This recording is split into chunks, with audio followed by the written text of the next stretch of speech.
우리 이 시간 함께 읽으실 하나님의 말씀은 열왕기상 8장 1절로 11절까지 말씀입니다. 열왕기상 8장 1절로 11절까지 말씀, 제가 가진 성경 구약 성경 524페이지입니다. 열왕기상 8장 1절부터 11절까지 말씀, 이 시간 우리 한 절씩 교독하신 후에 마지막 11절 한 목소리로 합독하도록 하겠습니다. 이에 솔로몬이 여호와의 언약궤를 다윗성 곧 시온에서 메어 올리고자 하여 이스라엘 장로와 모든 지파의 우두머리 곧 이스라엘 자손의 족장들을 예루살렘에 있는 자기에게로 소집하니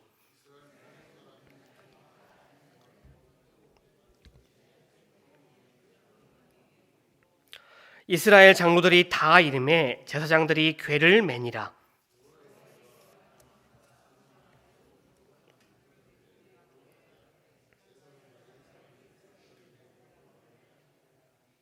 솔로몬 왕과 그 앞에 모인 이스라엘 회중이 그와 함께 그 궤 앞에 있어 양과 소로 제사를 지냈으니 그 수가 많아 기록될 수도 없고 셀 수도 없었더라.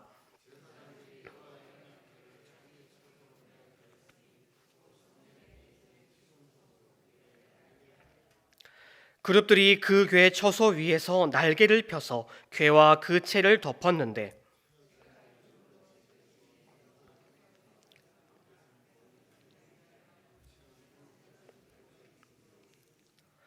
그 궤 안에는 두 돌판 외에 아무것도 없으니 이것은 이스라엘 자손이 애굽 땅에서 나온 후 여호와께서 저희와 언약을 맺으실 때 모세가 호렙에서 그 안에 넣은 것이더라. 함께 읽겠습니다. 제사장이 그 구름으로 말미암아 능히 서서 섬기지 못하였으니 이는 여호와의 영광이 여호와의 성전에 가득함이었더라.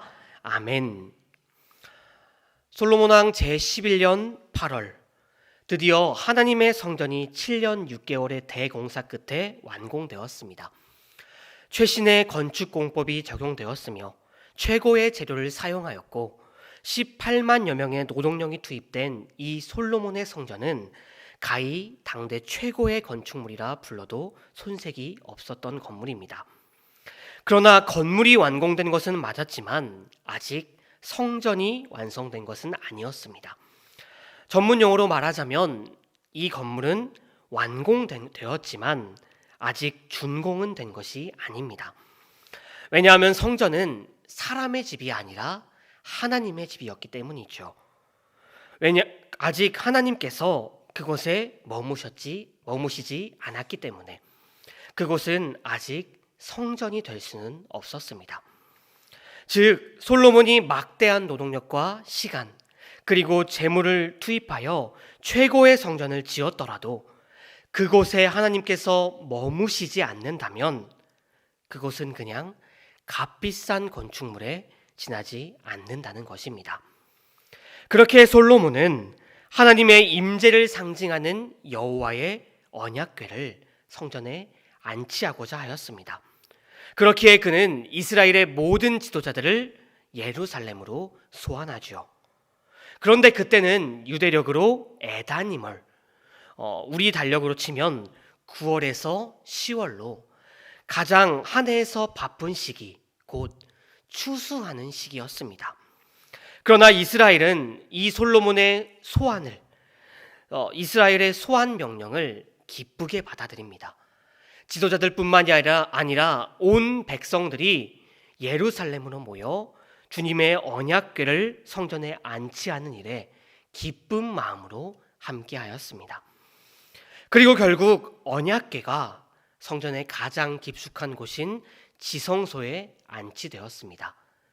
그리고 그때에 하나님의 임재를 상징하는 구름이 성전을 뒤엎었고 하나님의 영광이 성전에 가득하게 되었습니다.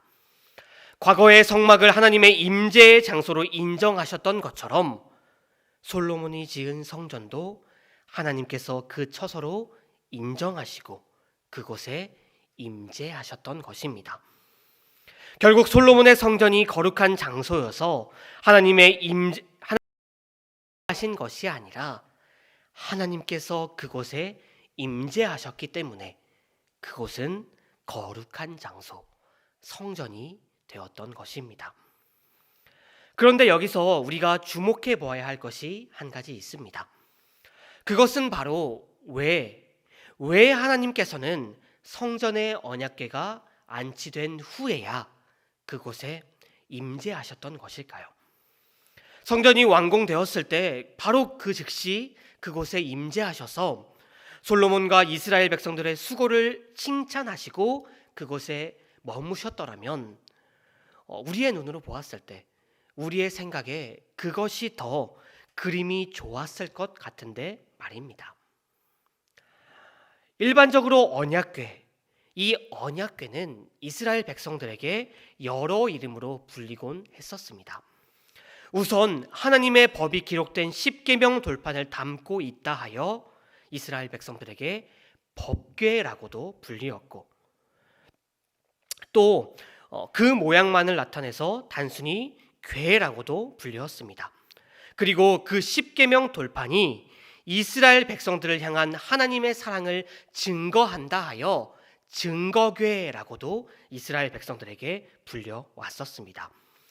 이러한 다양한 명칭 가운데 특별히 이 열왕기상 기자가 지금 이 궤를 여호와의 언약궤라고 지칭하고 있는 것은 매우 특별한 이유가 그곳에 담겨 있습니다. 이 언약궤를 성전에 안치하는 바로 그 행위가 하나님의 언약과 깊은 관련이 있음을 이 말씀을 읽는 이스라엘 백성들에게 그리고 우리에게 보여주기 위함입니다. 그렇다면 이 하나님의 임재와 관련이 있는 하나님의 언약은 어떤 언약일까요? 사실 여기서 나오는 이 여호와라는 명칭은 하나님께서 불이 붙은 떨기나무 앞에서 모세와 대면하였을 때 자신을 계시하며 모세에게 알려주셨던 이름이 바로 여호와입니다. 뿐만 아니라 이 언약궤 그 자체도 하나님께서 모세에게 명하여 만들게 하셨던 그 궤이지요. 그러므로 열왕기상 기자가 여기서 여호와의 언약궤라는 표현을 쓴 것은 하나님께서 이스라엘과 시내산에서 친히 언약을 맺으시고 모세를 통하여 이스라엘 백성들에게 주셨던 모세 언약을 이스라엘 백성들이 기억하고 되새기게 하기 위함입니다. 그렇다면 하나님께서 모세를 통하여 이스라엘과 맺었던 그 모세 언약의 내용은 무엇입니까? 우리가 잘 알고 있는 것처럼 이스라엘 백성들을 내가 나의 소유로 삼겠다라는 것입니다. 이스라엘 백성들을 하나님의 특별한 소유로 삼아 귀중한 보물로 삼으시겠다라는 약속이죠. 우리가 소중한 귀중품, 특별히 아끼는 물품을 우리가 직접 지니고 있어야 마음이 놓이는 것처럼 하나님께서는 하나님의 특별한 소유인 이스라엘 백성들을 언제나 그 품에 품겠다는 다짐, 그들과 언제나 함께 하시겠다는 하나님의 약속이 바로 이 모세 언약이었습니다. 그런데 여기에는 한 가지 조건이 있죠.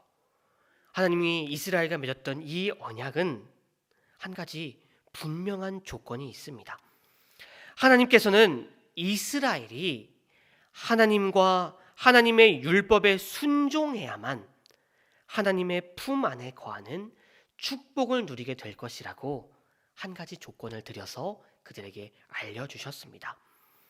그렇기에 지금 이 언약궤를 성전의 가장 깊숙한 곳인 지성소에 안치하는 이 솔로몬과 이스라엘 백성들의 이 행위는 곧 이스라엘이 하나님의 언약을 항상 지키며 살아가겠다라는 일종의 맹세이기도 했던 것입니다. 그렇기에 하나님께서는 이스라엘 백성들이 이 언약궤를 성전 깊숙한 곳에 안치하였을 때, 즉 우리가 하나님께서 주신 그 언약을 잊지 않고 지키며 살아가겠다라는 일종의 맹세 행위를 하나님 앞에서 보였을 때 그렇게 하나님께서는 그 성전에 임재하셨던 것이라는 것이죠. 그런데 하지만 얼마 지나지 않아 이스라엘은 이 맹세를 망각하고 말았습니다. 그들은 성전이 있기 때문에, 그냥 그곳에 언약궤가 있기 때문에 하나님께서는 결코 그들과 맺은 그 언약을 어기지 않을 것이라고 생각했죠. 그러나 하나님께서는 끊임없이 이스라엘 백성들에게 그 언약을 지키라, 너희는 내 말씀을 따라 살아가야 된다 말하고 또 말씀하셨지만 이스라엘은 그 언약을 잃어버리고 망각하고 하나님과 하나님의 율법에 순종하지 않았고 결국 이스라엘은 모든 하나님의 축복을 잃어버리게 되었습니다. 그런 그들에게 예레미야 선지자는 이렇게 말하죠. 예레미야 7장 4절 말씀입니다. 너희는 이것이 여호와의 성전이라, 여호와의 성전이라, 여호와의 성전이라 하는 거짓말을 믿지 말라. 사랑하는 성도 여러분, 먼 옛날 이스라엘 백성들은 하나님과 맺었던 그 언약, 성전이 어떤 것이고 그들이 어떻게 해야 그 성전이 성전될 수 있음을 잊어버리고 결국 하나님의 축복을 모두 잃어버리고 말았습니다. 그런데 성도 여러분, 이제 우리들, 이 땅을 살아가는 지금 우리들은 하나님께서 우리를 예수 그리스도의 피값을 주고 사셔서 우리도 하나님의 거처가 되었음을 기억해야 할 것입니다. 이제 우리 몸이 거룩한 하나님의 성전이 된 것입니다. 그렇게 하나님의 성전된 우리가 꼭 지키며 살아가야 될 것 한 가지가 있습니다.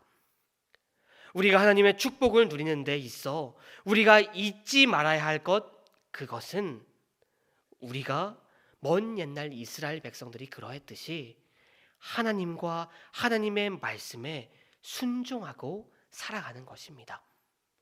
쉽게 말해 우리가 주님이 주신 그 축복을, 그 축복의 삶을 살기 위해서는 우리가 꼭 언제나 어디서나 무엇을 하든지 간에 하나님의 말씀에 순종하며 살아가는 것, 그것이 중요하다는 것입니다.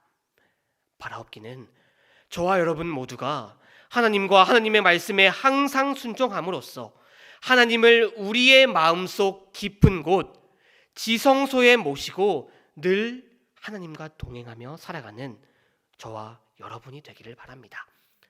그리하여 주님과 언제나 동행함으로써 주님이 주시는 차고 넘치는 축복을 누리며 살아가는 저와 여러분들, 그리고 우리 정용교회가 되어서 언제나 주님이 주시는 그 축복을 누리며 또 그 축복을 전하는 저와 여러분들이 되시기를 주님의 이름으로 축원드립니다. 기도하시겠습니다.